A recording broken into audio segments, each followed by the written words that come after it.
shaming is a term that we've started hearing quite often of late. But personally, I've always wondered, is it something that people actually do to you, or is it something that you allow people to do to you? What happens in your mind when you're actually body shamed? Hoopsters brings to you The Beautiful Mind, a unique series of programs, articles, and videos that help simplify mental health. We do this through real life stories and with talks with experts. In our first series, which we call If They Can, You Can, we speak to some amazing people who have overcome different kinds of mental health issues, be it anxiety, be it addiction, be it a negative body image, or depression, or any other mental health issue that you can think of. The whole idea is to take you through their journey, to give you hope, to help you understand that if you are going through something like this, it is not the end of the road. In today's episode, we learn about how you can, start to love yourself. And to talk about this, we have with us Sandhya, who is a soft skills trainer and is also a plus size model. Hi Sandhya, how are you? Hi Nupur, I'm good. How are you? Very good. How's the lockdown treating you? Lockdown's been good so far. More family time, obviously more work as well. But I would count the pros than the cons. So good. Okay. So we have 20 questions to help everybody understand what your journey has been. Okay. So are you ready for them? Yes, I am. All right. Let's go. The first question. What exactly is body shaming? Body shaming, according to me, is any statement or any word that has been said to talk about a person's body in a way that it humiliates them. What is your very first memory of being body shamed? I guess during my college days. All right. And what is it that you think makes people feel ashamed of themselves or their bodies? I don't think people want to feel ashamed of who they are or their bodies. I think it's the society, or to an extent, the way people talk about it ultimately just plays on your mind, and then you start thinking that way. So I think it's more to do with outside influence than your mind as a whole. Are there any instances that you remember that really played a big part in the way you started feeling about yourself? I would not point out to one particular instance, but many instances, and eventually it did get there, and I did start, not liking the way I looked or my body type, or I wanted to be thin like any other girl. I would see on the street who was thin, but that never happened.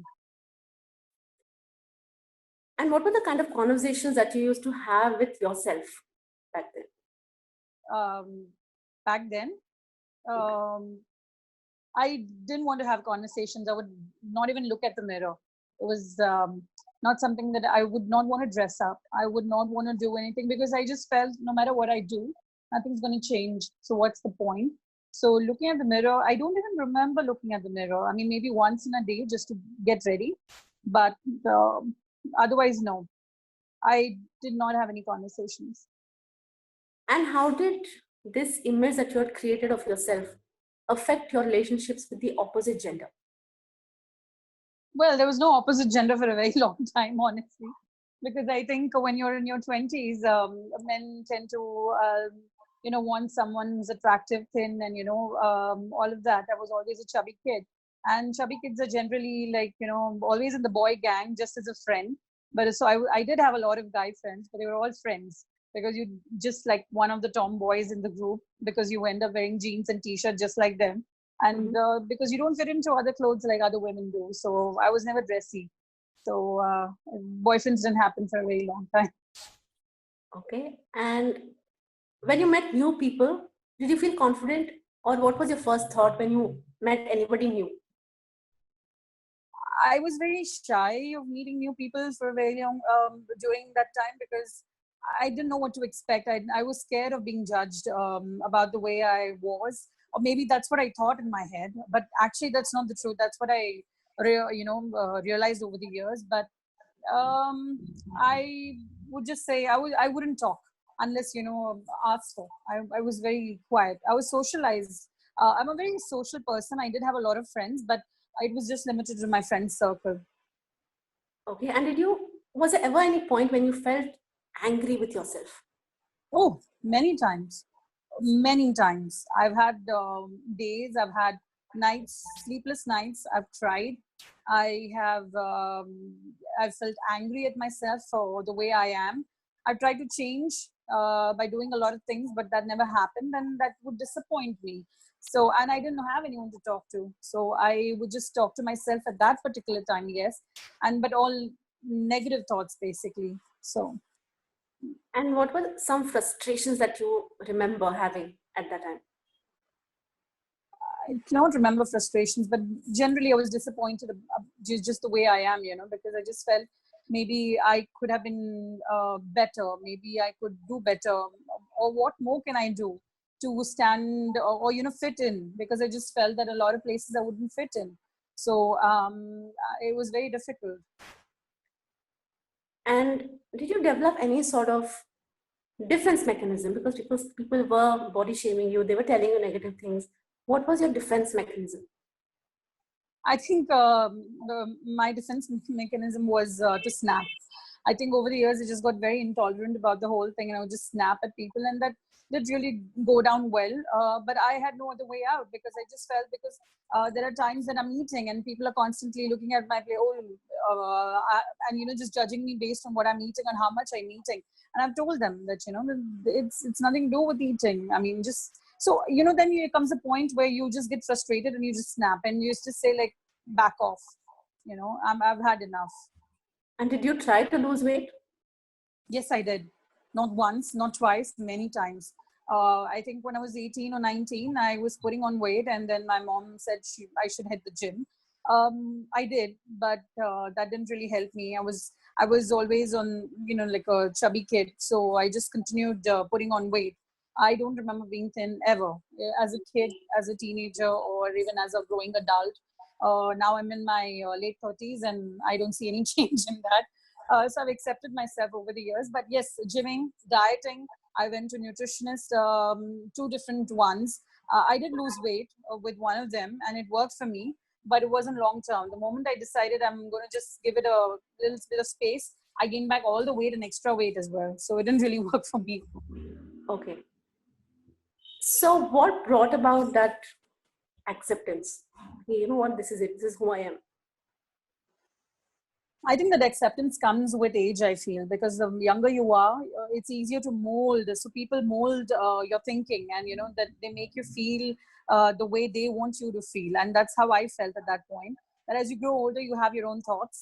You know that you allow people, I think you allow to a certain extent. I decided I'm not going to allow people to judge me or tell me who I am or what I am. I am what I am, and this is how I am. So I've started accepting myself. The acceptance came in life. I think it was just like maybe a couple of years back. And then it just happened because of all the pushing around, I would feel. It just led me there. And I'm like, enough is enough. I'm not going to let anyone make me feel the way I do. I think I will. Was there one particular incident that caused that change? Not one. There were plenty. The pushing around continued for a very long time. I wouldn't necessarily say it was just friends, but just random people, sometimes just people, even strangers who walked up to me and said, I'm at a party. Someone walks up to me and says, I do this Herbalife thing. Have you tried? I know that they've come to me not because there's a business proposition, because they are selling something and they want me to lose weight. And I don't really like the idea. I've come here to enjoy myself. Why are people even targeting me about my weight? So everywhere I go, it's about something to do with losing weight. And eventually it got there. I'm like, I'm done. If I want to, I will contact you, but that's it. Did you ever feel that it had become such a conditioning that even when somebody didn't intend to, so to say, body shame you, you felt that way? Was there ever a period like that?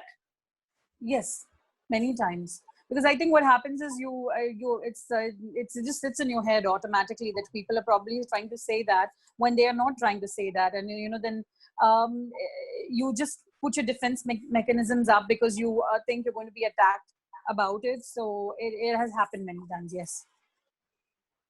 And this is one question I've always had. Does body shaming, is the person who's being body shamed to be blamed to some extent for the way they feel?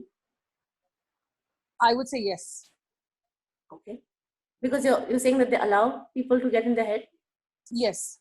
I think I dwelled quite a bit on something like this. If someone said something, I have the choice of letting go or sit and think about it. And I chose to sit and think about it, maybe not a day, 2 days, maybe an entire week. And what happens is it gets to you then. So I think it's a choice you have to make. Let it go. And how do people bring about this positive response? Does it take practice, or are some people born with it? How can you do that? How can you respond positively to such things? I don't know if people are born with it. I definitely wasn't born with it. I think too much. I'm a thinker. But it takes a lot of practice. It does take a lot of practice, and to tell yourself that, you know what, I'm not going to let anyone do this. But it takes a lot of time. I mean, it didn't happen when it was supposed to in my growing years. I wish it did. I would have been a different person, I think, because I was growing up with a lot of negativity back then. And was there some level of, self-pity? No, more anger than self-pity. So how does one go from feeling low, feeling shy, feeling ashamed of themselves, to absolutely loving themselves to a level where you are now a plus size model, So how do you go from there to there?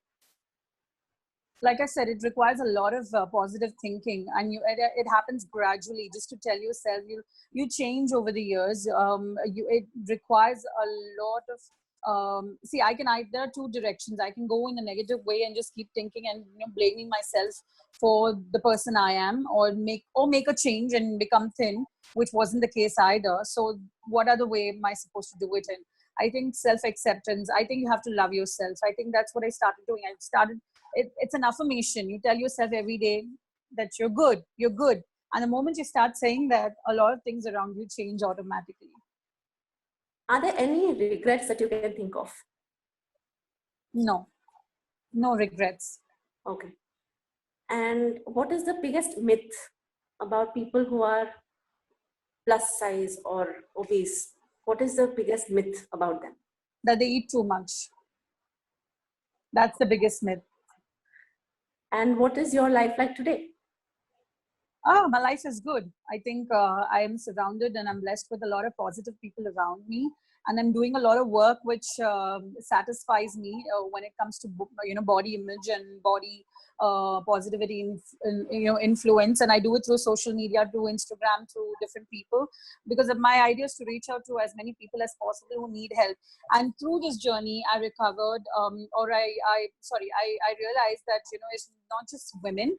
It's men also who go through body shaming, and a lot of men who write to me constantly saying they've been body shamed too. And it's an amazing discovery, that has happened. So I guess it's like a community out here now, and I think I'm in a great place. Okay, thank you so much, Sandhya. We have our 20 questions. Thank you. So it does take some work to love yourself, but it's not impossible. If they can, you can. If you have any questions about this episode, or if you want us to talk about something in particular, write to us. All the information is down there in the captions. Thank you for listening, and thank you, Sandhya. Thank you so much. Thank you. Do you have an inspiring story like this one? We would love to hear more. Share your journey on info@hoopsters.in or log on to www.hoopsters.in. Get a chance to be featured on HoopX TV and HoopX Talks.